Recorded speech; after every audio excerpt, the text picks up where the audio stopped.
Pues buenas tardes y bienvenidos a otro taller formativo de la Liga de Debate Escolar. Estamos ya en la 11ª edición de la Liga de Debate Escolar y como siempre queremos que vayáis aprendiendo aparte de debatiendo.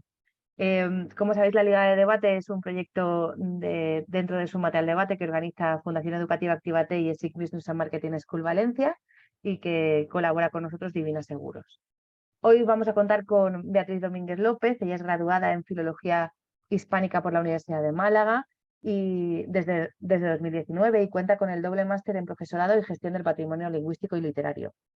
En esta ciudad, en Málaga, conoció y descubrió el increíble mundo del debate y ha participado en diversos torneos a nivel nacional, como por ejemplo la sexta edición del TEDAM, que quedaron semifinalistas, o el primer torneo de debate parlamentario de Andalucía. También ganaron el primer torneo de debate del Colegio Mayor Hernando Colón de Sevilla. Además, en el aula de debate de la Universidad de Málaga ha sido formadora, vicepresidenta y presidenta. Ha sido directora de varios torneos de debate a nivel nacional e internacional, moderadora en debates electorales y organizadora de numerosas ligas de debate a nivel universitario.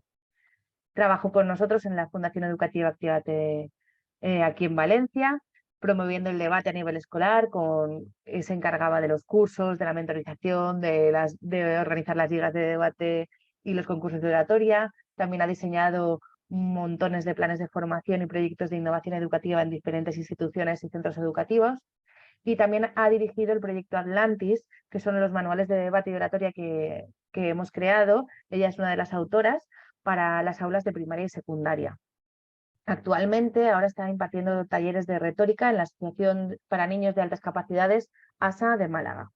Y hoy, Bea nos va a contar, nos va a ayudar a entender mejor las dos de las partes en que se componen el modelo de debate Retor, que son la valoración y la conclusión. Y yo ya me callo y dejo a Bea que os cuente todo lo que os tenga que contar. Adelante, Bea. Muchas gracias, Amparo. Bueno, hago extensible el agradecimiento tanto a ti como a Ana, a Javi y a toda la Fundación Educativa Actívate por darme la oportunidad de compartir después de tanto tiempo un espacio como este, además en un ambiente tan acogedor. Como tú has dicho, el objetivo del taller no es ninguna sorpresa, vamos a ahondar un poquito en la valoración y la conclusión de cara al formato del debate Retor, que es el que pues, nos compete este año, y para eso vamos a seguir una pequeña presentación.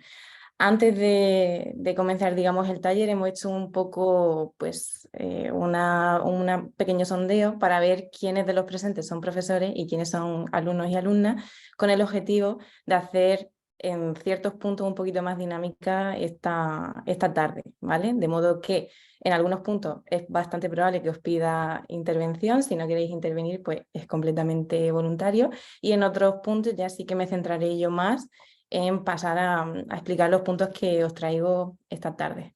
Entonces, voy a pasar a compartir la presentación y os digo que en cualquier momento que queráis plantear alguna duda o alguna cuestión que os surja, mejor si me la decís sobre la marcha, ¿vale? Porque si no se nos pueden acumular hasta el final y yo soy de las que piensa que mejor mientras vamos andando en los diferentes temas que vamos a ir viendo. Entonces, a partir de aquí, si me confirmáis que veis la presentación. Bien, perfecto. Vale, pues vamos a ir arrancando.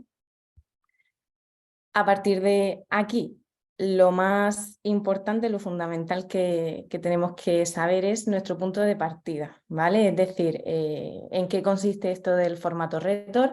Soy consciente de que ya habéis tenido no solamente un taller general sobre la explicación del formato, sino que ya han pasado otros compañeros por aquí para explicaros las fases previas de este torneo, pero me interesa mucho ver en qué situación estáis actualmente con respecto a este formato, en el sentido de si me podéis contar muy brevemente qué entendéis por contextualización y qué entendéis por definición. Es decir, en una frase, ¿cuál sería el objetivo de cada una de estas fases previas?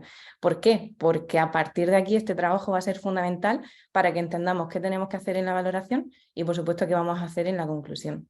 Entonces, si algún voluntario o voluntaria me cuenta muy brevemente sobre las dos primeras fases del debate.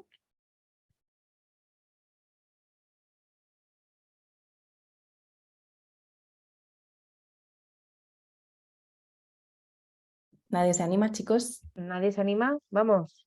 Muy breve. Esta es fácil, seguro.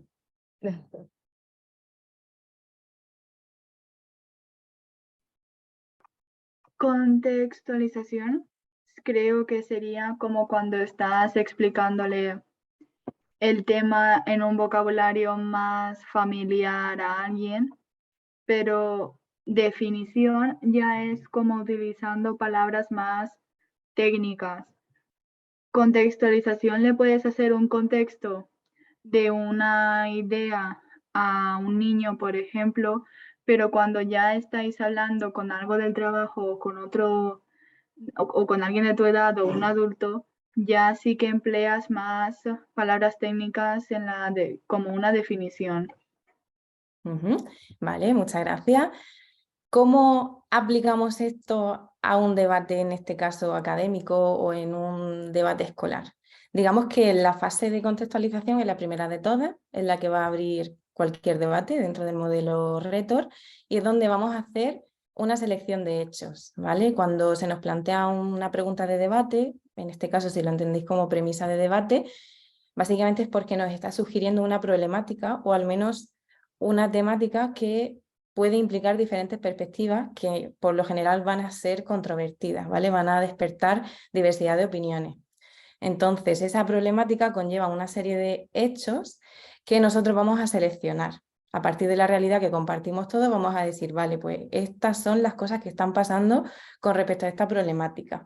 Cuando ya tengo en consideración todos esos hechos que están sucediendo en el mundo actual, digamos que yo enmarco en qué punto me estoy centrando dentro de esa temática, voy a pasar a definir qué entiendo yo como pues, esa problemática o esa temática que se me está planteando. Por ejemplo, si vamos a debatir sobre, por ejemplo, implantar una única lengua a nivel mundial, probablemente tengamos que definir qué es una lengua única o cuál es el mecanismo que vamos a seguir para, digamos, conformarla, o a qué nos referimos con nivel mundial, ¿vale? Hasta dónde seríamos capaces de llegar a la hora de implantar esta medida.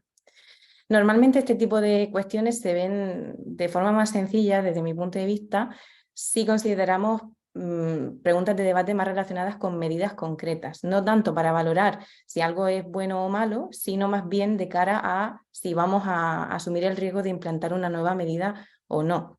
¿Por qué? Porque generalmente vamos a partir de una situación actual y vamos a buscar cuáles son esos perjuicios o cuáles son esas pequeñas condiciones que queremos cambiar, cuáles son los puntos que no nos gustan y por los que queremos tomar esta medida. Por eso siempre yo recomiendo poner ejemplos de este tipo. Digamos que haciendo comparativa con un formato de debate académico normal, como todos los que generalmente se han ido utilizando aquí en España, incluso dentro de la Fundación, la contextualización la entenderíamos como esa introducción, ¿vale? Mientras que la definición normalmente está incluida en lo que entendemos como introducción, ¿vale? Lo que pasa es que en esta fase, en el modelo Rhetor, sí que se van a entender como turnos completamente diferentes. No obstante, ya os digo que el objetivo de este taller no es tanto explicar el modelo Rhetor en sí, para eso ya os recomiendo el taller que hizo mi compañero Juan Carlos Flores, sino que nos vamos a centrar en esta parte de abajo, que serían las dos últimas fases del debate. Una vez que hemos hecho contextualización y definición, vamos a irnos a valoración y conclusión. Pero evidentemente el debate es progresivo. El trabajo que vamos a hacer en estas últimas dos fases va a depender necesariamente de lo que se ha hecho previamente. Entonces, si yo no he hecho un buen análisis del tema de debate y si yo no he definido correctamente en qué marco me estoy situando, probablemente mi argumentación pues no esté tan conectada con lo que yo pretendo explicar o con lo que yo pretendo demostrar. Y por ende el trabajo de la persona que haga la conclusión puede que no sea tan fructífero. Entonces, este trabajo, lo primero que tenemos que tener claro es que va a depender de lo que se haga previamente a lo largo del debate, tanto por un equipo como por otro. Entonces, teniendo en cuenta que este es el punto de partida, me gustaría dejar claro que a lo largo de este taller hay algunas cosas que no vamos a ver, ¿vale? Este taller no es un taller específico para enseñar técnicas de argumentación, tampoco es un taller para explicar estrategias concretas y específicas de refutación, no es algo, digamos, que tenga que seguirse a rajatabla, y tampoco os voy a enseñar cómo hacer las mejores intervenciones, ¿vale? Esto lo digo sobre todo para pues, no generar expectativas que probablemente no vayan a cumplirse y sobre todo para orientar un poco cómo me gustaría que se trabaje este taller o al menos lo que he venido a compartir con vosotros. Probablemente estéis preguntando, pues entonces ¿para qué hemos venido, no? Si no he venido a aprender a argumentar, a refutar y tampoco me vas a decir cómo hacer bien una conclusión, ¿qué hago aquí? Los objetivos entonces van a ser, en primer lugar, comprender las funciones de la valoración y la conclusión, es decir, para qué sirve y por qué necesito hacer esto dentro del debate. Una vez que sé para qué me sirven o para qué las necesito, entonces voy a conocer cuáles son los elementos que tienen que aparecer de forma imprescindible en cada una de estas fases. Evidentemente, si no conozco los elementos, no os puedo enseñar a hacerlo mejor, entre comillas. Después vamos a ahondar en algunas de las técnicas para construir estos elementos, ¿vale? Como os digo, no van a ser ni las mejores ni las peores, simplemente un punto que yo considero que puede ser útil de cara al trabajo que estáis haciendo, tanto alumnos como profesores, pues con más experiencia o con menos experiencia. Y ya por último, el cuarto objetivo sería que os voy a brindar consejos para desempeñar estos roles, el rol de la valoración y el rol de la conclusión. Pero como os digo, esto no pretendo que sea ni mucho menos la panacea, sino simplemente cómo entiendo yo estos aspectos del modelo Retor y, en este caso, pues qué os recomiendo yo a la hora de llevarlo a la práctica. Entonces, a partir de aquí, todo esto que estamos hablando de contextualización, definición, valoración, que digamos que a nivel técnico pues nos resuena un poco de forma rara, es como, vale, ¿esto de dónde ha salido, no? Esto no son cosas que nos vamos inventando sobre la marcha, ni mucho menos, sino que todo tiene su fundamentación. En este caso, para esta parte de aquí me ciño bastante al trabajo que ya hemos elaborado mis compañeros y yo dentro del proyecto Atlantis, que ya mencionó Amparo, y básicamente lo utilizamos para referirnos a la teoría de los estados. Básicamente consiste en algo similar a lo que os he contado al principio. A partir de toda parcela de realidad que nosotros tenemos, ya sea sobre una cuestión de medio ambiente, de economía, de política, es decir, de cualquier temática que nos puedan plantear en un debate, yo voy a hacer esa selección de los hechos, ¿vale? Después los voy a definir, como ya hemos dicho, y llego a un punto en el que cuando yo ya sé de qué estoy hablando, entonces es cuando yo lo voy a juzgar. En este sentido, valorar algo lo vamos a entender como que yo tengo, digamos, ese objeto, ese hecho, y voy a emitir un juicio de valor. En este sentido, voy a determinar sobre unos criterios, voy a utilizar unos criterios para llegar a la conclusión de que eso pues me conviene o no me conviene, tengo que hacerlo o no tengo que hacerlo, es mejor, es peor, etc.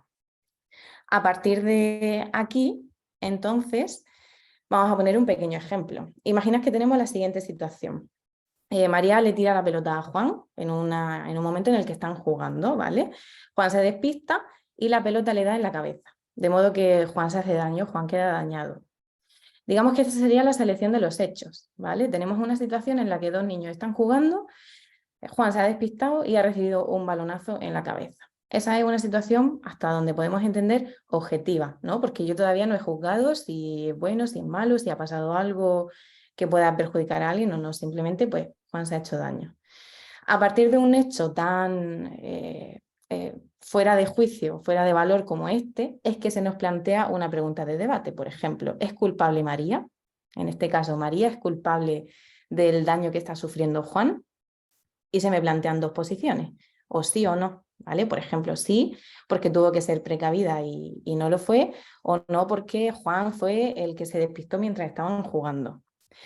Si os fijáis, os he subrayado la parte de culpable porque este tema, este supuesto ejemplo de debate giraría en torno al valor de culpabilidad, ¿vale?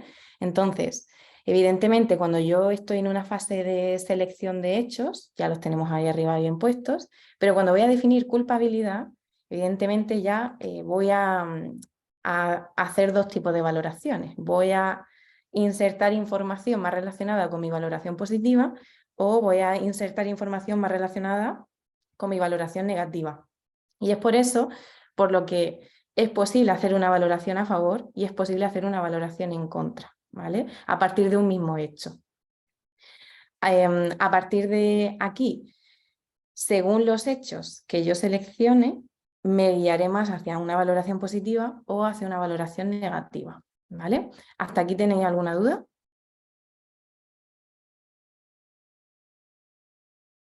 No.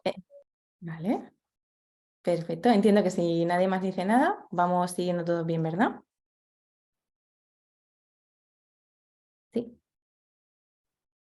Vale, entonces, ¿para qué me sirve esto? Este ejemplo tan tonto, que evidentemente no lo van a plantear en una liga de debate ni en un torneo de debate, me sirve básicamente para que comprendamos que dentro de esa parcela de realidad, dentro de estos cuadraditos que tenemos aquí de color azul verdoso, yo tengo determinados hechos. Juan y María están jugando, María sin querer le ha dado con la pelota, o queriendo, no lo sabemos todavía, y Juan ha resultado dañado. Entonces, digamos que esos hechos yo los voy a colocar en el centro de la diana y me voy a intentar alejar un poco de ellos. Voy a intentar mirarlos desde arriba. ¿Por qué? Porque tengo que hacer una valoración de esos mismos hechos, ¿vale? Esta valoración va a depender no solamente de lo que me estén preguntando en el tema de debate, sino sobre todo de hacia donde yo lo quiera orientar. ¿Qué ocurre? Y es por esto por lo que os decía que este trabajo depende mucho de lo que hayamos hecho en la primera fase de contextualización. ¿Qué ocurre si el equipo a favor y el equipo en contra no ha seleccionado los mismos hechos? Es decir, es que yo puedo estar hablando sobre, pues, por ejemplo, el tema que os he dicho de implantar una lengua única mundial y puede ser que el equipo a favor haya centrado el debate en algo completamente diferente a lo que ha hecho el equipo en contra. Entonces, de aquí la importancia de que durante la fase de contextualización y también definición, si no nos da tiempo, es muy importante que acordemos, entre comillas, sobre qué hechos nos vamos a estar refiriendo, ¿vale? Esto no quiere decir que, si por ejemplo empieza el equipo a favor, no quiere decir que el equipo a favor marca y determina cuáles son estos hechos o cuál es el contexto, sino que el equipo en contra tiene la obligación, y ante todo yo recomendaría que no deje pasar aquellos hechos con los que no está de acuerdo, ¿vale? No sé si se entiende esto que os estoy diciendo, pero básica y fundamentalmente es prestar mucha atención a qué datos me está dando el otro equipo que no me encajan dentro de la temática que estamos hablando, ya sea porque no tiene tanta relación con este tema de debate, ya sea porque no es aplicable o ya sea, pues, por ejemplo, porque es información que pues puede ser muy antigua, no ha sido actualizada, etc, etc. Entonces, no podemos emitir un juicio de valor, bueno, mejor dicho, no podemos llevar a cabo un debate suficientemente constructivo si el juicio de valor que estamos emitiendo no es sobre la misma cosa en sí. Si yo estoy hablando de un vaso cuadrado y el equipo contrario me está hablando de un vaso más circular, a lo mejor no vamos a cumplir el propósito del debate. Entonces, eso lo que provoca es que terminemos con la sensación de que el debate se ha convertido como en una bola de nieve y que no ha llegado a ningún sitio. No, seguramente os pasa que habéis vivido debates, y si no, seguro que viviréis debates en los que sentís que no sabéis cómo arrancar, cómo seguir hacia adelante, como que todo el tiempo estáis hablando de lo mismo. Entonces yo recomiendo que en este punto os planteéis si estáis partiendo del mismo punto de partida, valga la redundancia. Es decir, si estáis hablando de lo mismo, tanto en contextualización como en definición. Generalmente en el formato de debate académico, en la comparativa que os he hecho, los equipos pues la suelen preparar bastante bien, la suelen llevar bastante preparada y eso a veces dificulta que nos quede espacio suficiente para rechazar aquellos datos o aquella información con la que no estamos de acuerdo del otro equipo. Entonces os recomiendo que siempre seáis un poco flexibles a la hora de dejar un pequeño espacio de tiempo para que os empapéis de la información que os está trayendo el otro equipo, que de seguro ha investigado tanto como vosotros y que podáis llegar a un acuerdo. Es decir, el debate no siempre va a consistir en ceñirnos a rajatabla en que no estoy de acuerdo con esto y no estoy de acuerdo con nada. Vamos a hacer una serie de concesiones. Evidentemente, como os digo, tenemos que acordar de qué estamos hablando para después hacer esos juicios de valor. ¿Tenéis alguna duda hasta aquí? Entonces, por ejemplo, yo y el equipo, entonces es que yo tengo unos argumentos sobre un tema pero el equipo tiene otros. Entonces, lo que estás tratando de decir es que yo, por si el otro está en ese momento hablando de argumentos que yo no he buscado nada, pero hay algo que no me cuadra, hablo con la persona que me toca al lado, por ejemplo, y le digo, por ejemplo, si en vez de hablar de esto, tú que tal vez sepas del tema, si sabes de lo que está hablando tú ve y rebátelo, ¿no? Cuando te refieres a la persona que tienes al lado, ¿te refieres a tu compañero o tu compañera de tu equipo?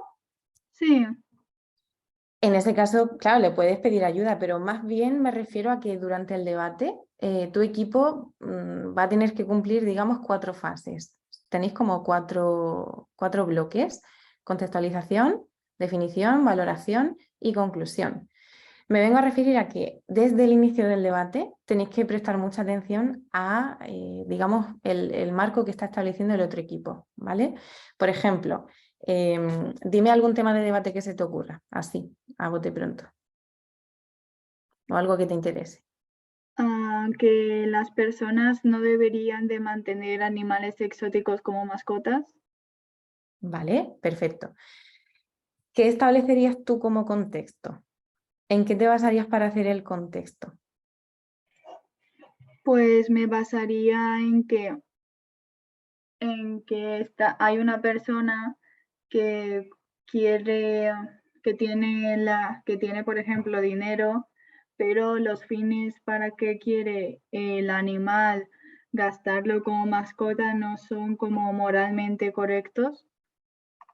Vale, esto que has dicho me viene muy bien porque vamos a intentar que los hechos que nosotros incluimos dentro del contexto no tengan, en la medida de lo posible, ningún juicio de valor todavía. Entonces tú me dices que eso no es moralmente correcto. Eso de que no es moralmente correcto es justamente lo que yo necesito que tú hagas en esta fase de valoración.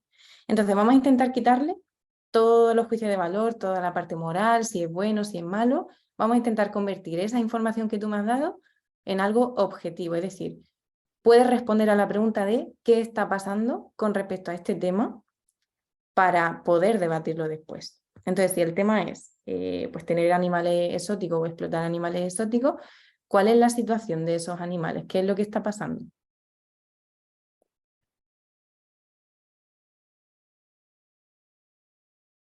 Pues que estos, por ejemplo, estos animales están siendo explotados y no es bueno para ellos porque después de todo, al ser exóticos, deberían de estar en un hábitat más natural porque así no nos ahorramos el riesgo de que ellos no sufran el riesgo en sí mismo de extinguirse. Vale.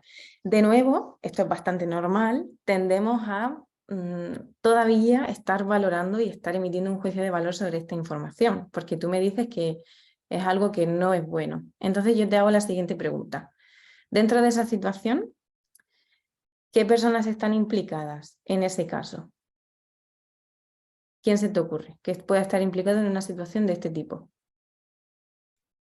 Algún influencer que le guste, por ejemplo, viajar a sitios exóticos y yo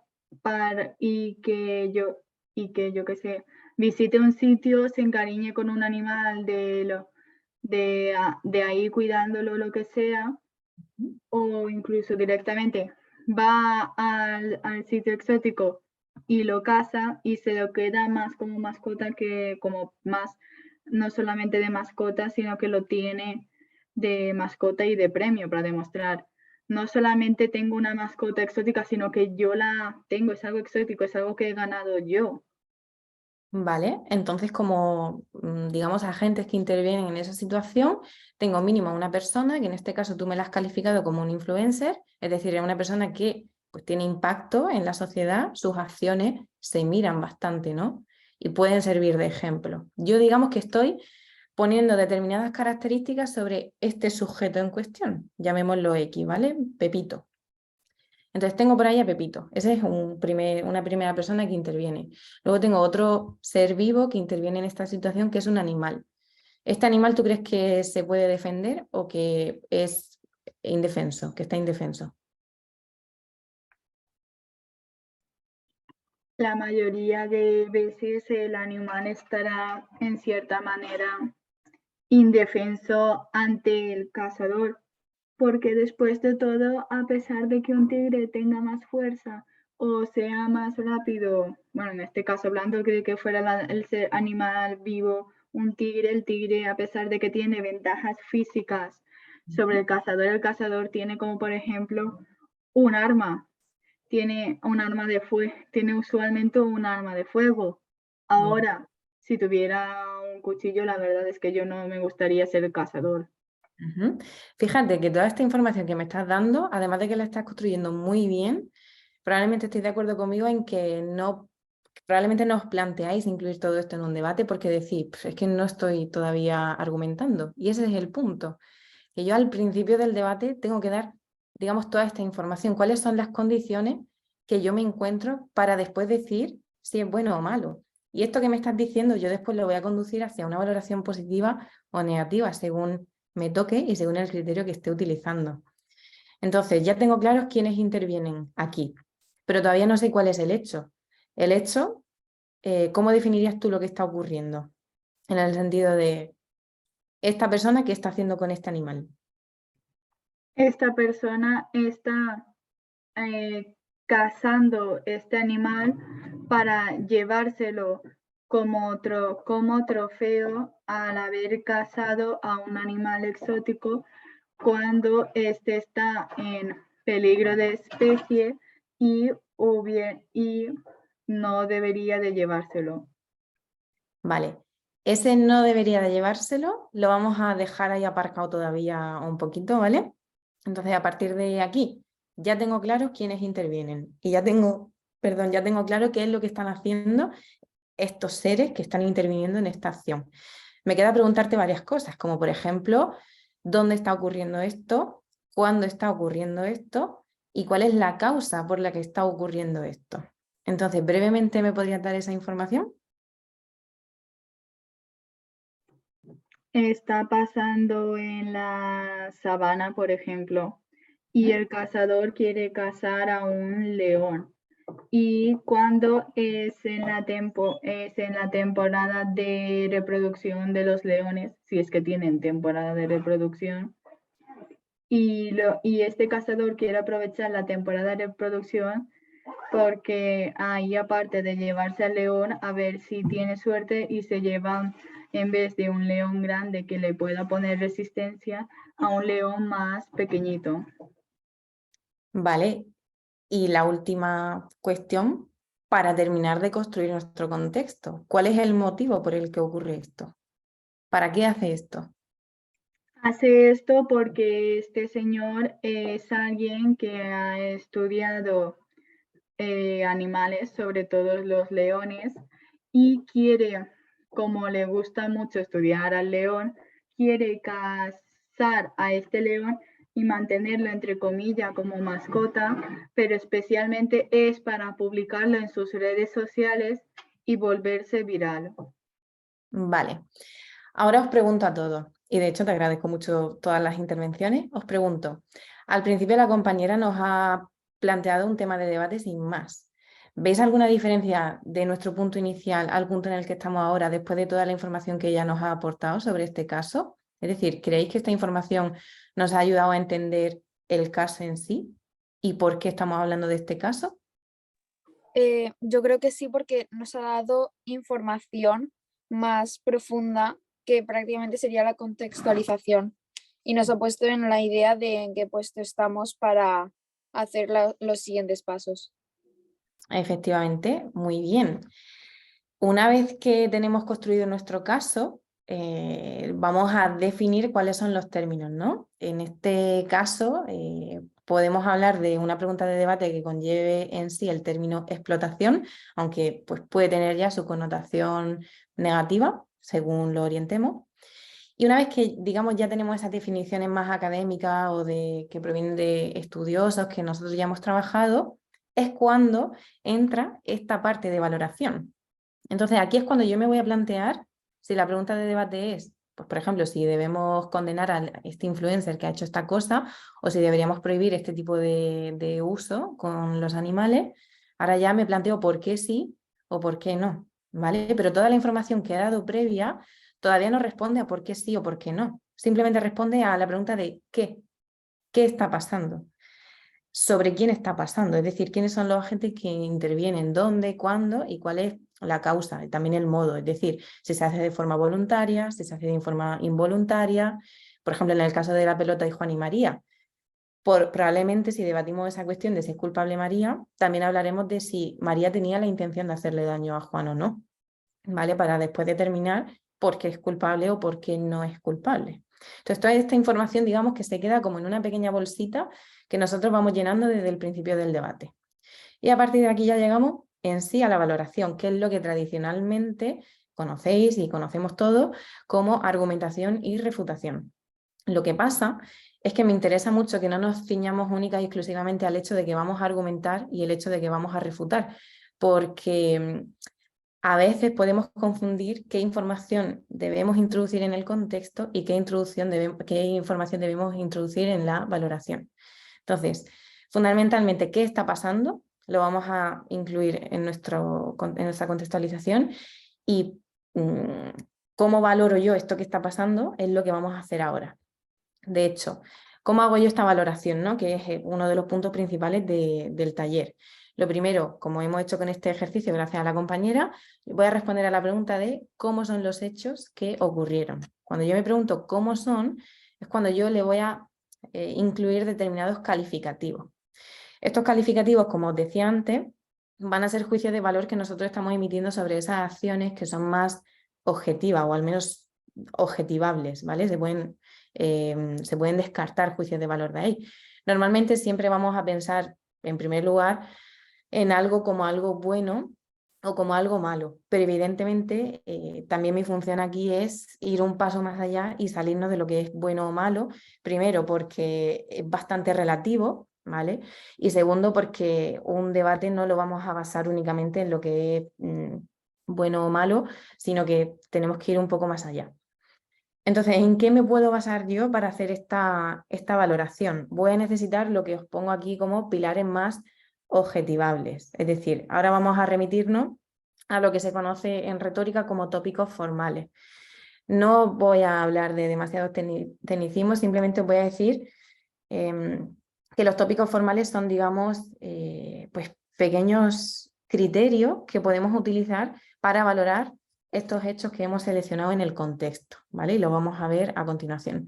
Tenemos una serie de tópicos formales, aquí no están todos, pero os recomiendo que le echéis un vistazo pues con más detenimiento cuando podáis, porque realmente son bastante útiles a la hora de hacer nuestros esquemas mentales, ¿vale? Nosotros recibimos determinada información, incluso investigamos sobre determinada información y a partir de ahí, ¿qué criterios sigo yo para decir tengo que construir un argumento? Aparte de hacer investigación, aparte de hacer lluvia de ideas, existen estas pequeñas cajitas mentales que tenemos todos nosotros y todas nosotras para poder evaluarlo. Entonces, generalmente los tópicos actúan como pareja, ¿vale? En este sentido, el primero que tenemos es claridad y oscuridad. ¿Qué significa? Básicamente voy a intentar evaluar, voy a intentar valorar si la información con la que yo voy a argumentar o la información que me está dando el equipo contrario es clara o es oscura, en el sentido de si es ambigua o si es clara, en el sentido de que es concreta, es directa, no da pie a otras interpretaciones. A partir de aquí, hay tópicos, hay esquemas mentales, por así decirlo, aplicables tanto a argumentación como a refutación, ¿vale? De hecho, esto, como os decía al principio, no es algo que debáis seguir a rajatabla, pero son pequeñas pistas que os pueden ayudar a la hora de construir vuestra argumentación y a la hora de recibir la información del equipo contrario. Por ejemplo, el segundo tópico que tenemos es el de posibilidad o imposibilidad. ¿Para qué nos plantearíamos una pregunta de debate sobre acabar con la explotación de estos animales exóticos si no tenemos la posibilidad de hacerlo? Si el equipo contrario me plantea una medida completamente utópica o un mecanismo completamente disparatado, pues yo podré centrarme en que es imposible hacer eso. Entonces, por más que lo sueñe, pues es que si no tengo la capacidad no va a haber manera. Pero claro, evidentemente no basta simplemente con decir, no, es que es imposible y ya está. Tengo que ahondar un poco en cuáles son las razones que hacen que esto sea o posible o imposible. Igual me pasa con el tercero de los tópicos, con la verosimilitud y la inverosimilitud, en el sentido de que esto sí que os recomiendo mucho que lo hagáis, que os planteéis hasta qué punto la información que estáis dando incluso a vosotros mismos os parece real, en el sentido de que cuanto más acerquéis la información que estáis dando al jurado y al público que os está escuchando, mucho más fácil va a ser que conecten con vosotros. Lo que os decía, que está muy ligado a la posibilidad o a la imposibilidad. Si el equipo contrario me trae, por ejemplo, lo vemos muy claro en el caso de una evidencia que parece poco realista porque nos resuena mucho, nos chirría, nos parece pues que tiene poca probabilidad de ser tal que así, quizás ha sido interpretada de otra manera, pues yo puedo pensar, pues esto es inverosímil, ¿vale? Esto como que no conecta con lo que yo puedo pensar o con lo que yo he investigado. Que de nuevo esto se conecta con el siguiente tópico, con la veracidad y la falsedad. Evidentemente, después del trabajo de investigación que hacemos, dudo bastante que traigamos información que podamos calificar como falsa, pero sí que es cierto que sobre todo en debates improvisados a veces se nos puede ir un dato o se nos puede ir en algún momento dado alguna parte de la información que estamos dando que no sea exactamente así o que no la hayamos explicado bien. Entonces, evidentemente, también podemos valorar el grado de veracidad o de falsedad de esta información. El siguiente tópico es el de la novedad y la cotidianidad y probablemente en relación con los animales, pues algo que se nos viene a la cabeza, un tema muy típico relacionado con esto podría ser el de la tauromaquia, ¿no? Que hasta qué punto la novedad o la cotidianidad de este tipo de prácticas se utilizan como argumento para su defensa o su detracción, ¿vale? Pues de nuevo esto es un tópico que nosotros podemos tener aquí de fondo en nuestra cabeza a la hora de valorar esta información. Y ya por último nos quedarían dos, el de la confirmación o contradicción, según lo valoremos. Como os digo, siempre funcionan con parejas y básicamente consiste en, aún así, mantener en mi cabeza el chip de la posibilidad de que el equipo contrario se esté contradiciendo y también a nivel constructivo yo determinar o confirmar hasta qué punto mi información pues no es contraproducente entre sí, ¿vale? Tanto dentro de mi contexto como con lo que yo hago con mi argumentación. Y por último, la conveniencia y la inconveniencia, que este es bastante útil, o al menos a mí me resulta bastante útil, sobre todo para este tipo de debates que os decía, de cuando se nos plantea una medida, de hasta qué punto es conveniente o no es conveniente hacer algo. Entonces, los tópicos formales evidentemente tienen tras de sí una teoría bastante densa, pero básicamente el objetivo por el que yo los traigo aquí es simplemente para eso, como he dicho, como pequeños chips que vosotros podáis tener medianamente presentes a la hora de valorar esta información. Existen otros tantos, como por ejemplo la necesidad o la no necesidad de hacer algo, ¿vale? Pero digamos que ya son cuestiones en las que yo invito más a profundizar siempre que tenga ahí algún momento para hacerlo, porque realmente creo que es bastante útil e interesante y esto daría para 20 talleres más por lo menos. Entonces, de momento, simplemente con dejaros ahí un poquito la semillita, lo vamos a dejar ahí. Lo útil, de verdad, además de esta lista, es, digamos, ver qué hago yo con esto. Es como, vale, vea, yo tengo aquí toda esta serie de palabras, pero ¿qué hago yo con esto? Empiezo a argumentar aquí, argumento después, pienso esto antes, pienso esto después, ¿cómo lo hago? Entonces, los tópicos y la argumentación en sí, lo que conocemos como argumentación, están muy relacionados porque si os fijáis aquí en pantalla tenemos una cosa que pone ARE y una cosa que pone Toulmin.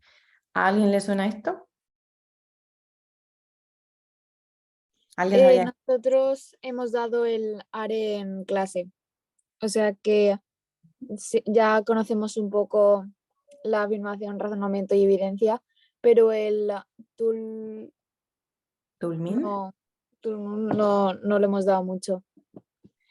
Vale, entonces, vosotros que habéis dado ARE, ¿me podéis decir qué es ARE? Muy brevemente. No en qué consiste, sino ¿esto qué es? ¿Esto para qué sirve?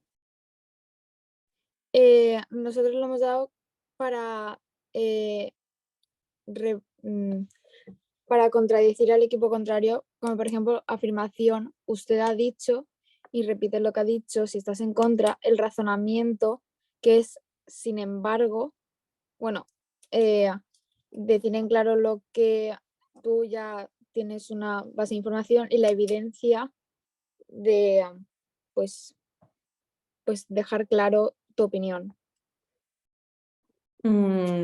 Ese uso es ligeramente diferente al que generalmente conocemos, ¿vale?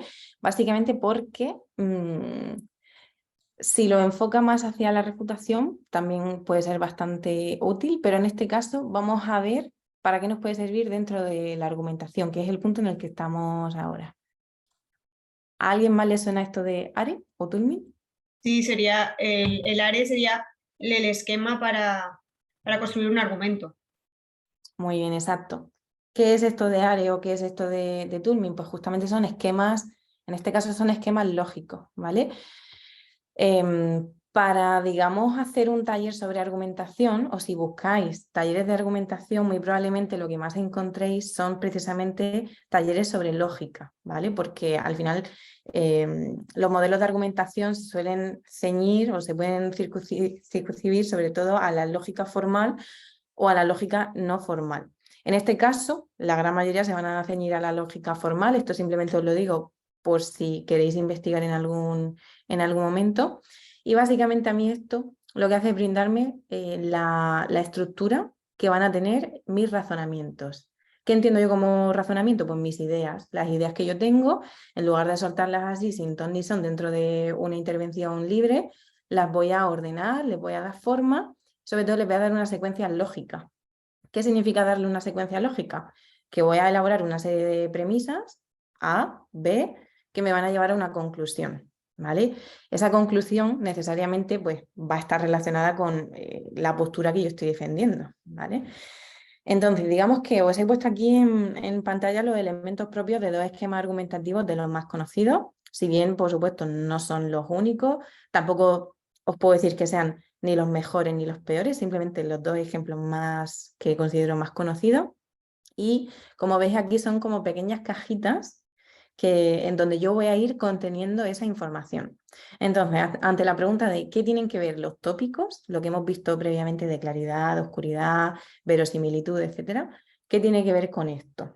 Pues básicamente yo lo que voy a hacer es insertar mis ideas para argumentar desde los tópicos. Es decir, básicamente para completar estas cajitas voy a intentar tener en mi cabeza estos tópicos que yo he visto, ¿vale? A la hora de buscar la información en mi cabeza o a la hora de ordenar la información que yo he investigado, si yo tengo que realizar una afirmación siguiendo el modelo ARE, quizá me la empiezo a plantear desde el tópico de la posibilidad o de la imposibilidad. Y una de mis premisas puede ser, o sea, puede partir de la pregunta que yo me hago a mí de hasta qué punto esto es posible, ¿no? O hasta qué punto esto es imposible. Entonces, el objetivo básicamente es que cojamos los tópicos que hemos visto anteriormente y que a partir de ahí hagamos el modelo de argumentación. Pero nuestra argumentación no va a ser, digamos, simplemente afirmar que algo es posible o imposible, sino que yo tengo que sacar X conclusiones de allí. Por ejemplo, si yo quiero acabar con la explotación animal, con la explotación de animales exóticos, puedo decir, pues por ejemplo, que es algo que me conviene hacerlo, ¿vale? Si me conviene hacerlo, digamos que es conveniente acabar con la explotación de animales exóticos. Afirmación. Pues a partir de ahí voy a incluir determinados razonamientos, determinados porqués para justificar esto que yo estoy diciendo. Y ya pues termino de completarlo si le incluye alguna evidencia. Como os digo, no son cuestiones que os vayan a dar una argumentación en sí, es decir, vuestra argumentación no la vaya a sacar generalmente de los tópicos, sino que os pueden ayudar a ordenarla y sobre todo os pueden ayudar como punto de partida para plantearos qué voy a establecer como argumento y qué no voy a establecer como argumento, ¿vale? ¿Tenéis alguna duda de aquí?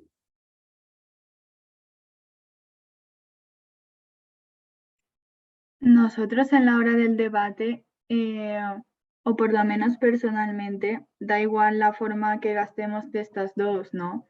Simplemente en clase, por ejemplo, si hemos visto la ARE, podemos gastar esa. Claro, totalmente. De hecho, también existe la opción de que muchos estudiantes, muchos chicos y chicas, pues no sepáis ni siquiera qué modelo de argumentación estáis siguiendo.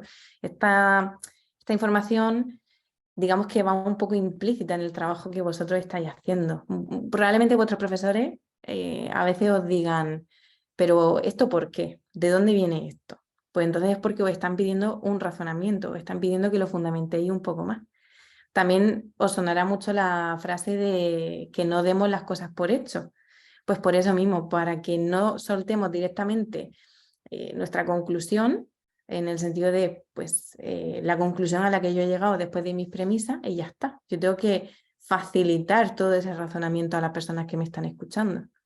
Es como si yo os digo, pues resulta que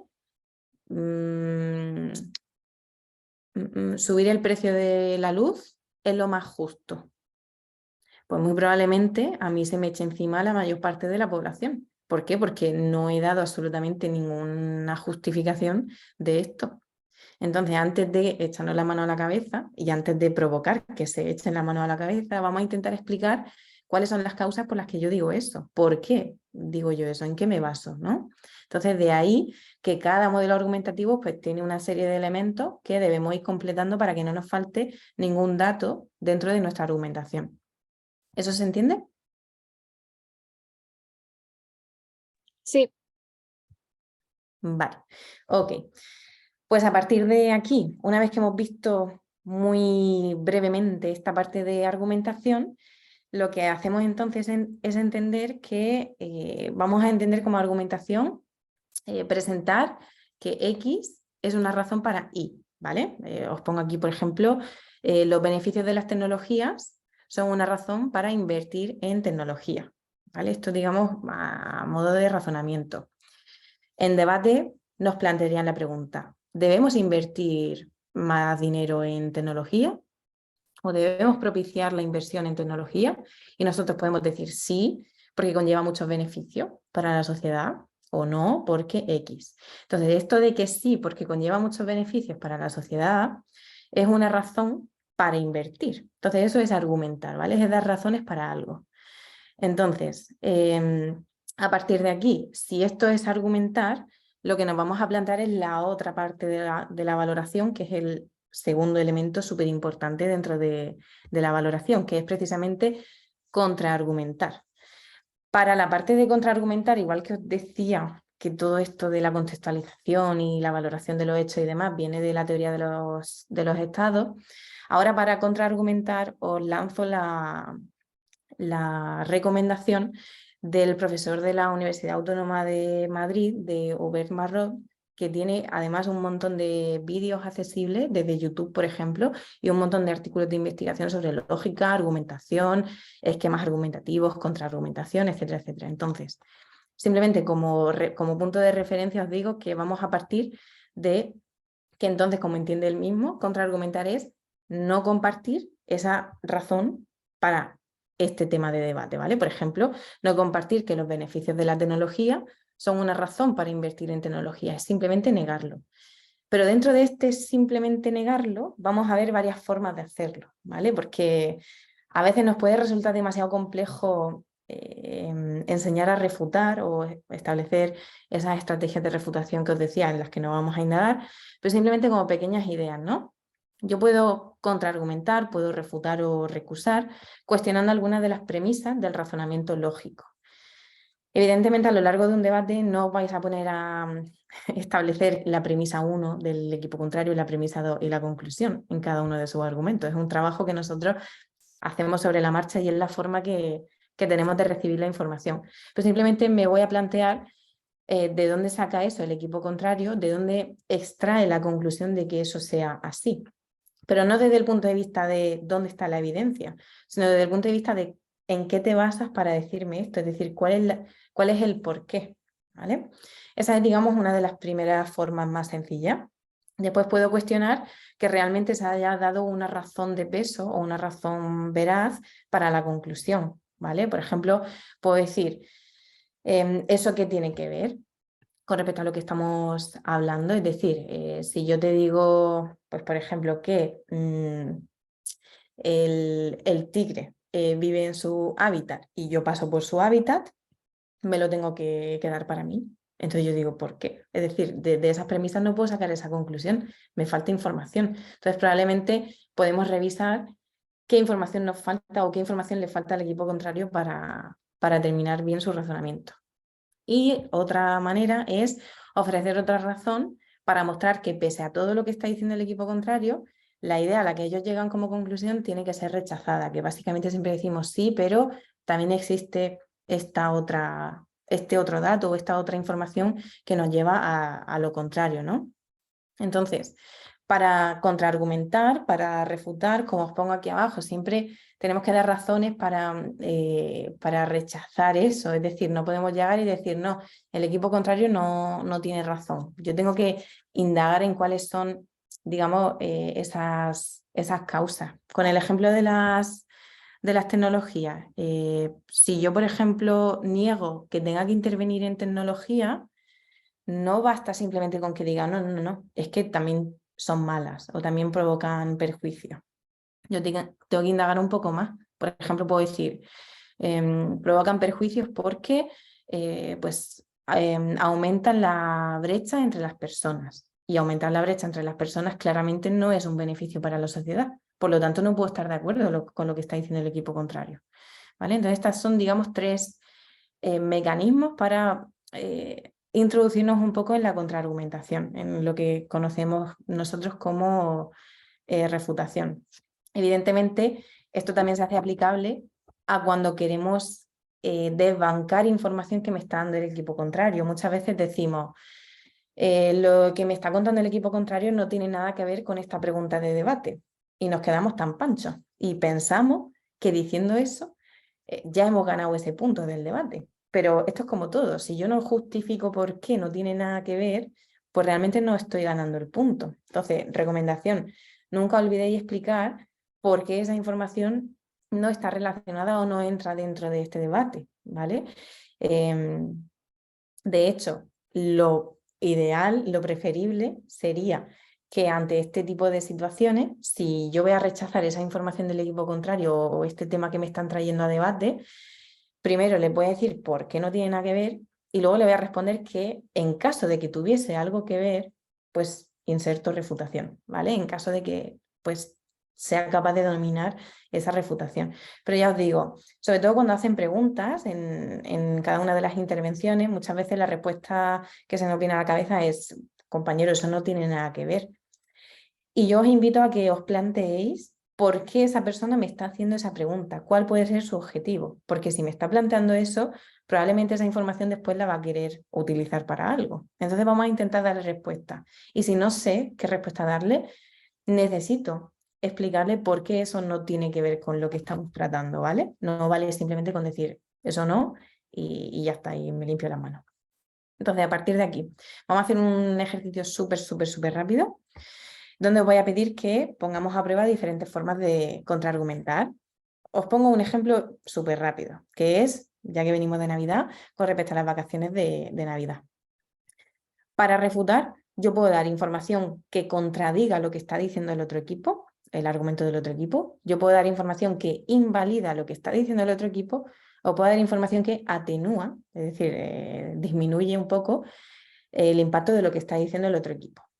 Entonces, por ejemplo, en estos tres casos, para intentar que se entienda, os he puesto la misma afirmación, ¿no? El mismo argumento. Debemos alargar las vacaciones de Navidad porque necesitamos más descanso. Pues un ejemplo que os pongo para contradecir esta información sería, sí, pero necesitamos ante todo mejorar la formación de los jóvenes de nuestro país. Entonces, si necesito mejorar la formación de los jóvenes, no puedo destinar ese tiempo que tengo para vacaciones. Eso digamos que lo contradice, ¿no? Luego lo puedo invalidar, puedo decir sí, pero no nos quedan más días disponibles en el calendario para dar las asignaturas. Entonces, como que tengo que invalidar esa propuesta porque, como os decía antes, no es posible llevarla a cabo. O lo puedo atenuar, puedo decir, aunque hay que tener en cuenta que esto ya de por sí implica que no estoy negando absolutamente lo que me está diciendo el equipo contrario, ¿vale? Aunque hay que tener en cuenta que desde hace unos años el ritmo escolar es menos intenso. Entonces, la conclusión a la que llego con esto es que no necesitamos tanto descanso como creemos, ¿vale? Desde esta perspectiva. Entonces os propongo, y ya estamos entrando en la fase final del taller, os propongo que hagáis este mismo ejercicio, pero únicamente con esta afirmación, con este argumento.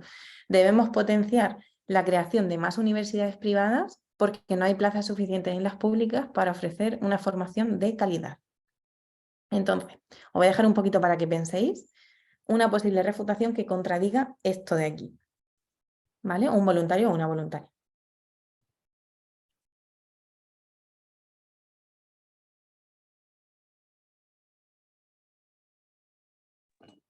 Podría ser que hay personas, bueno, que si creamos más universidades privadas, no habrá personas que puedan pagar esas universidades privadas, por ejemplo.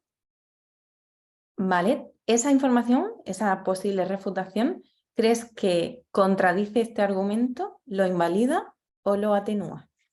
¿Dónde lo meterías? Creo que invalida, Muy bien, ¿por qué? porque está diciendo que no puede pasar ya por la situación económica de otras personas. Muy bien, vale, perfecto. Pues aquí ya tenemos un muy buen ejemplo de información que invalida. A ver qué tal con información que contradiga, o sea, una posible refutación que contradiga este argumento y una posible refutación que lo atenúe. A ver qué se nos ocurre.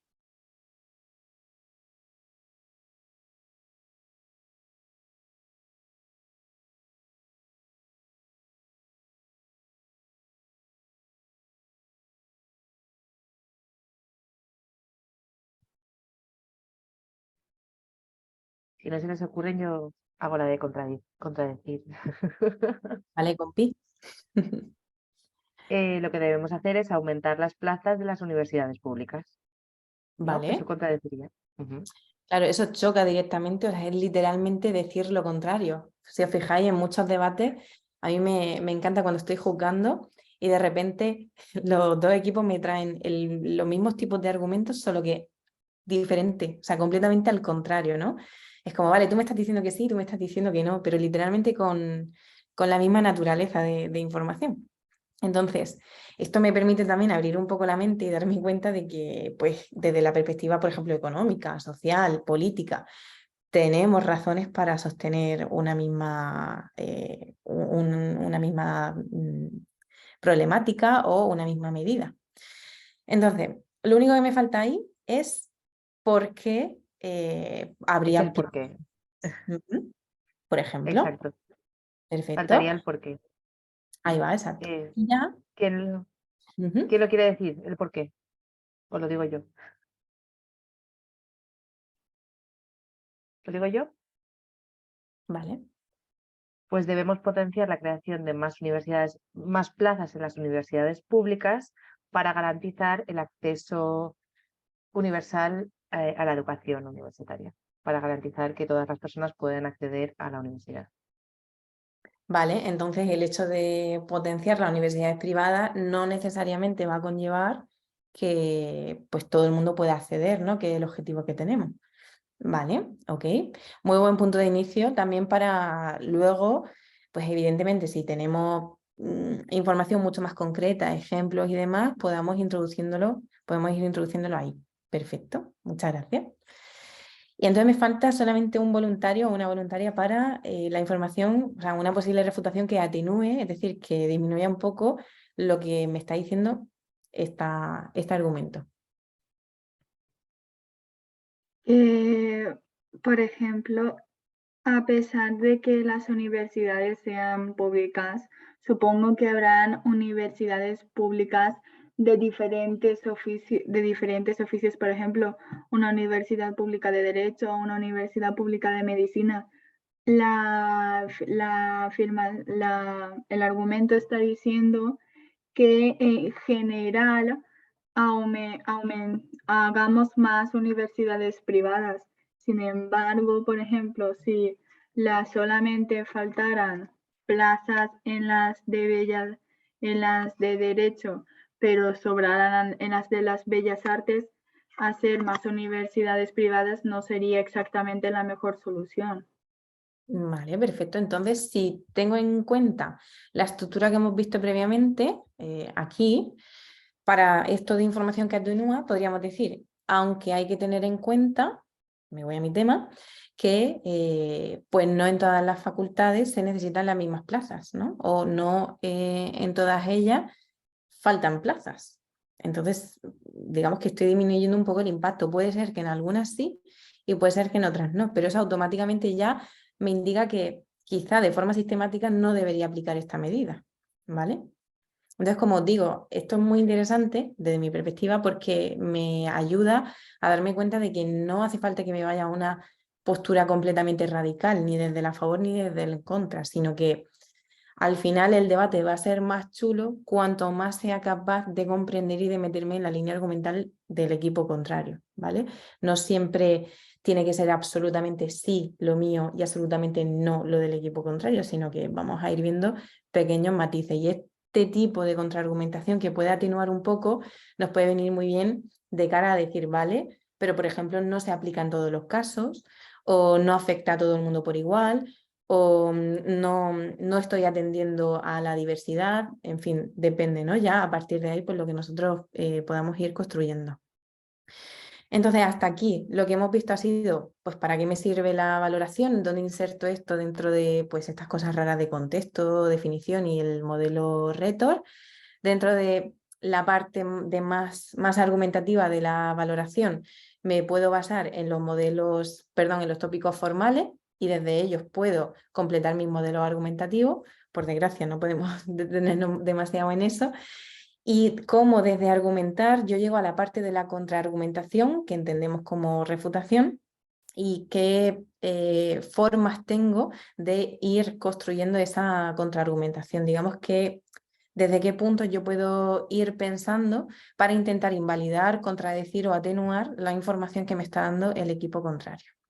Entonces, a partir de aquí, y teniendo en cuenta la hora que es, ya solamente me queda hablaros un poquito sobre la conclusión, ¿vale? Como os decía, no son cuestiones que tengáis que seguir a rajatabla, sino que simplemente en este punto, sobre todo, son algunos consejos que yo os daría. Me están pintando la pizarra, no pasa nada. Son algunos consejos que yo os daría y especialmente en el turno en el rol de la conclusión, porque precisamente es de mis favoritos. Es de mis favoritos porque es el turno que te permite impregnarte de todo lo que ha sucedido en el debate y es el que de verdad requiere absolutamente toda tu atención. Entonces a mí, como buena friki que soy del debate, pues es algo que me encanta. Y entonces os animo un montón a experimentarlo. Sé que es un turno que asusta bastante por el simple hecho de que requiere pues muchísima improvisación, porque tienes que estar atento a lo que pase, cada debate es un mundo, pero tengo un poco la intención de que estos aspectos que tenemos aquí y que os voy a desarrollar os sirvan para perderle un poquito el miedo. Entonces, básicamente, todos sabemos, o al menos creo que todos sabemos, que la conclusión es una síntesis del debate, un resumen, una balanza, como lo queramos llamar, ¿vale? Entonces me voy a basar en lo que han hecho mis compañeros. Yo en ese sentido estoy como liberada de espanto, pero lo que yo haga como conclusora también va a ser muy determinante a la hora de ese sabor de boca que van a tener los jueces para valorar el debate. Entonces, una buena conclusión no vamos a considerar que es aquella que demuestra lo perfecto que lo ha hecho mi equipo y lo desastroso que lo ha hecho el otro equipo. O, por ejemplo, si me han dado una paliza en un debate, una buena conclusión no va a ser aquella que suprima toda la información que ha dicho el equipo contrario para darme a mí una paliza. Es decir, yo puedo reconocer que me han dado una paliza sin más, no pasa nada. Pero lo importante es que yo sea honesta con respecto a lo que ha pasado en el debate, porque a veces tendemos a omitir cierta información, pero olvidamos que los jueces han estado presentes durante todo el debate. Entonces, podemos prestar mayor atención, podemos dedicar más tiempo a la información que evidentemente a mí me ha beneficiado, pero no os recomiendo bajo ningún concepto que ocultéis información o que suprimáis directamente partes del debate, porque como jueces hemos estado ahí y os digo que se nota mucho, ¿vale? Entonces, elemento básico de la conclusión, probablemente os suene del formato BP de Parlamento Británico, son los puntos de choque. El tema de los puntos de choque pues también tiene detrás ahí un tejemaneje interesante, pero básicamente lo vamos a entender como aquellos núcleos temáticos que han sido importantes durante el debate. ¿A qué me vengo a referir? Si estamos hablando sobre invertir en tecnología, muy probablemente salga información económica, muy probablemente salga información de, por ejemplo, el impacto que tiene la tecnología en la sociedad, un argumento social, y un argumento, pues, no sé, la verdad que prácticamente de cualquier tipo, ¿no? Entonces, nos podemos centrar en un montón de temas al mismo tiempo, un montón de argumentos a lo largo del debate, pero realmente yo me voy a preguntar cuál es la información que ha sido de verdad importante para desarrollar el debate en sí. Después de toda la investigación que hacéis, la mayoría de las ideas al final quedan desbancadas, en el sentido de que hay muchísimos razonamientos, muchísimas justificaciones en muchos argumentos que dais, que o bien se compran, el equipo contrario te las compra, o simplemente se desechan en el momento en el que pues, no vemos tan importante esa información. Y eso es obviamente natural, no podemos responder absolutamente a todo lo que ha dicho el otro equipo, no podemos tener tanta información en nuestras manos. Entonces me voy a preguntar sobre qué ha ido este debate. Es decir, cuáles han sido los puntos importantes. Y eso es lo que nosotros conocemos como puntos de choque. Para desarrollar eso, pues tengo dos opciones. O bien lo hago repasando la línea argumental de los dos equipos, o bien, como os decía, extraigo los temas que han provocado discusión. Si estoy empezando en esto de hacer conclusiones, yo quizá os recomendaría la primera vía, simplemente repaso la línea argumental del equipo contrario, han traído un argumento tal, un segundo argumento cual y un tercer argumento de lo que sea, insertando ahí cómo hemos respondido nosotros a esos argumentos. Si tengo un poquito más de experiencia, entonces sí que os animo a que me contéis cuáles han sido los temas o los núcleos temáticos que han causado verdadera discusión. Por ejemplo, si el argumento económico ha pasado sin más, ¿vale? Pues probablemente un punto de choque no ha sido el económico, ha sido pues, de otro tipo. Os recomiendo que, ya que la conclusión suelen tener menos minutos de desarrollo, os ciñáis sobre todo a lo que ha sido de verdad relevante. Además de los puntos de choque, que es una información muy valiosa para los jueces porque nos permite tener una perspectiva un poco más global de cómo habéis visto vosotros el debate, otro elemento importante son las denuncias. Pero esto de denunciar y de, pues, digamos, recriminar o reclamar lo que ha hecho mal o lo que no ha hecho el equipo contrario, pasa como antes, si no lo justifico, es decir, si no se ha dicho durante el debate, yo pues no lo puedo sacar. Por ejemplo, si el equipo contrario no ha traído evidencias, si el equipo contrario no ha nombrado las fuentes de las evidencias o si no las ha explicado, yo lo puedo denunciar, pero necesito que mis compañeros previamente en otras fases del debate, en las previas, lo haya denunciado, porque si no, puede ser que esté incluyendo información nueva. Algo que suele olvidarse bastante en la conclusión es la información que se extrae de las preguntas, es decir, de las preguntas que yo le hago al otro equipo mientras está interviniendo y las preguntas que me hacen a mí o a mi equipo cuando estamos interviniendo nosotros. Entonces, como os decía antes, las preguntas de verdad que se hacen con un objetivo, ya sea para intentar comenzar a destruir lo que está diciendo este orador en ese momento, o ya sea para utilizar esa información y después yo retomar ese tema a lo largo de mi intervención. Entonces, si ha sido relevante de verdad este punto, también lo podemos incluir en la conclusión, siempre basándome en lo que ha dicho el compañero previamente.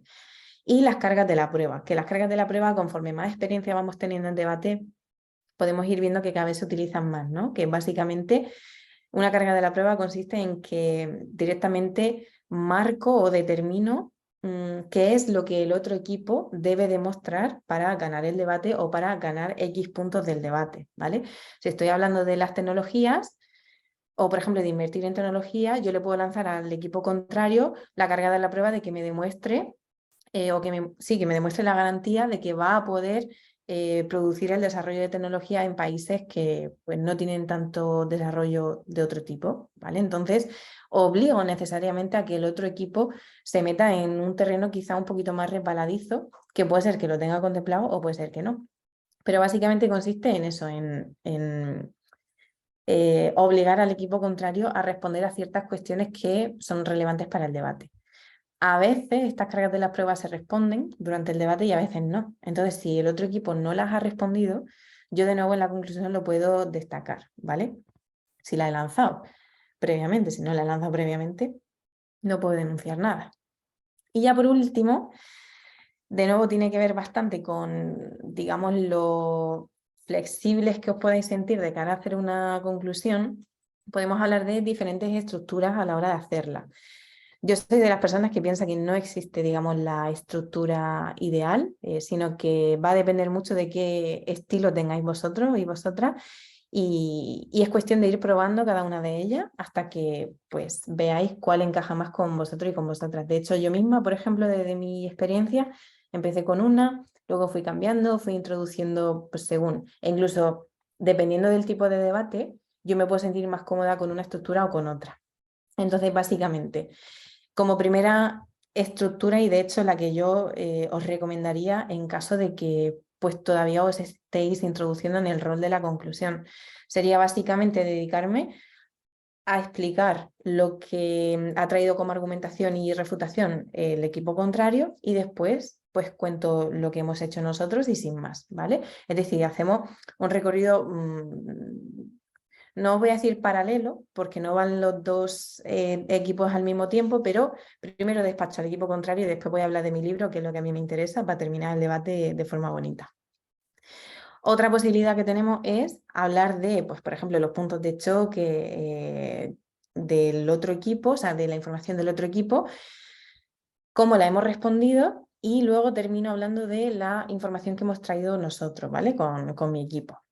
Digamos que es un paso quizá un poquito más allá si os gusta trabajar con puntos de choque, porque primero os voy a contar cuáles han sido los puntos controvertidos y cómo lo hemos afrontado, y después yo voy a recordar cuál ha sido mi línea argumental y los motivos por los que pues, es la postura que queda en pie. Después tenemos, por ejemplo, la posibilidad de hacer un recorrido, es decir, sobre todo en el formato Rhetor, que tenemos contextualización, definición y valoración. Yo puedo ir contando como conclusora cómo ha sido el transcurso de esas intervenciones por parte del otro equipo. Es decir, voy a señalar cuál ha sido el contexto, cómo lo definieron y cómo argumentaron, y después puedo hacer lo mismo con lo que he hecho yo, ¿vale? La diferencia con respecto al primer caso que os contaba es que ya no solamente me centro en la argumentación, sino que estoy utilizando todos los elementos del debate que nos han traído, ¿vale? Entonces hago un recorrido por lo que ha hecho el otro equipo y lo que he hecho yo. Y si no, puedo ir fase por fase. En el contexto ha ocurrido que el equipo a favor ha dicho tal, el equipo en contra ha hecho cual, y o hemos llegado a un acuerdo sobre esto o hemos continuado con esta discusión, con esta pelea. En cuanto a definiciones, mientras el equipo a favor traía esto, pues el equipo en contra esta otra cosa. En valoración, ahí ya metemos tanto argumentación como refutaciones, tanto las que hemos hecho como las que nos han hecho en la medida de lo posible, y ya con eso cerraremos el debate. Como os digo, depende muchísimo del tipo de debate, al menos en mi experiencia, y sobre todo animo a que vayáis probando con esa estructura o con esa forma de hacerlo que más se pueda moldar a cómo sois vosotros y vosotras y a con qué os sentís más cómodos, ¿vale? El tema de los puntos de choque es bastante relevante y de hecho es algo que podéis practicar simplemente intentando hacer síntesis, ¿vale? En el sentido de que haciendo pequeños resúmenes podéis llegar a qué es importante y qué no es importante. Entonces, también las hojas de valoraciones lo suelen valorar de forma bastante positiva. Entonces yo os recomendaría que ese sea vuestro objetivo, llegar a trabajar los puntos de choque, pero mientras vamos practicando, mientras llegamos a ese punto, podéis seguir el resto de estructuras, ¿vale? Entonces, a partir de aquí, ya creo que más o menos os he contado todo lo que quería. no sé si tenéis alguna duda, si no os importa dejamos un pequeño espacio por si queréis comentar alguna cosa.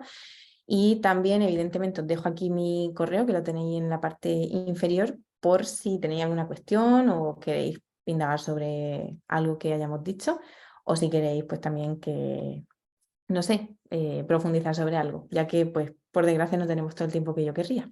Así que, muchas gracias. Muchas gracias, Bea. No sé si alguien más quiere lanzar alguna pregunta. Sí, yo tengo una pregunta. Adelante. Bueno, gracias por la exposición.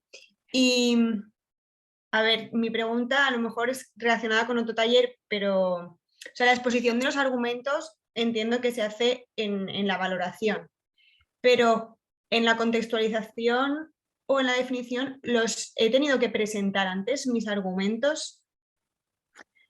Es lo suyo, es decir, Sí, es que ¿no? a lo largo del debate difícilmente vamos a distinguir tan claramente en qué punto estamos, ¿no? Entonces, lo más recomendable de hecho es que una vez que yo he hecho todo el contexto y demás, empiece a introducir cuáles son mis argumentos, sí. Y en definiciones lo mismo. Necesariamente las definiciones que yo dé va a estar relacionada tanto con la información del contexto con la valoración que yo hago después. Entonces, sí, la argumentación digamos que es como la etiqueta que está en todos sitios. Vale, o sea que si yo empiezo contextualizando, digo cuál va a ser mi tesis y voy a decir, las vamos a apoyar en estos argumentos, aunque yo los desarrolle en la parte de valoración. Claro, exacto. Vale, perfecto. Gracias. Nada. Igualmente estas cuestiones técnicas dependen bastante de cómo se aplique cada formato de debate, ¿vale? Entonces, en cualquier caso, Amparo, ya que vosotras habéis elaborado el reglamento de esta edición, si quieres precisar algo más tú o Ana, pues todo vuestro. No, lo has contestado muy bien. Realmente es lo que comentabas, que la argumentación va pintando durante todo el debate, digamos. Sí que se empieza presentando en la contextualización, pero igual que las definiciones, a lo mejor metemos alguna definición en el contexto, aunque luego nos expandamos más. Digamos que son cuatro bloques en el debate que van a ir moviéndose un poco, diluyéndose un poco, a excepción de la conclusión, que la conclusión está cerrada, está ahí marcada y ya está. Pero por lo demás, tal cual lo has explicado. Vale, una pregunta. Yo en la definición, aunque el tiempo para la definición es muy corta, ahí podemos explicar uno de los argumentos en relación a una definición que yo haga o se penalizaría. No hay penalizaciones, eso Vale, tranquila. No hay ningún tipo de penalización. A lo mejor no te da tiempo, no. pero y prefieres dedicarlo a la definición y aprovechar y meterlo en el contexto, que tenemos mucho más tiempo en esta primera distribución de tiempos del primer debate, tenemos un montón de tiempo en el contexto. Entonces, yo aprovecharía y metería ahí toda la información que deseara. Vale, gracias.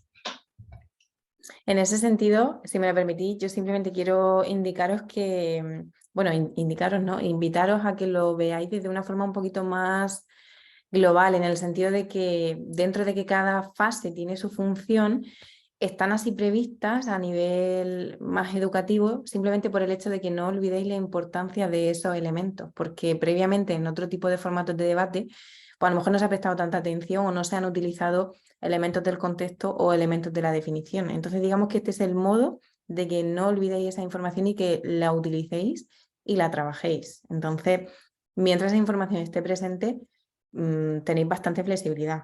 Ahora no me defináis en valoración porque igual os pueden penalizar definición, eso sí, más que nada por el sentido natural del discurso, pero por lo demás no tengáis miedo porque ya os digo, el objetivo no es tanto ceñir las fases, por eso ya no hay roles, por así decirlo, sino más bien abrirlo un poco más a lo que es una discusión un poco más natural, ¿vale? De ahora hablamos de esto, luego tengo que avanzar, pero después tengo que volver. Un poco así es como discutimos en los recreos, por ejemplo, o en la cantina. Vale, muchas gracias. ¿Tenéis alguna otra duda?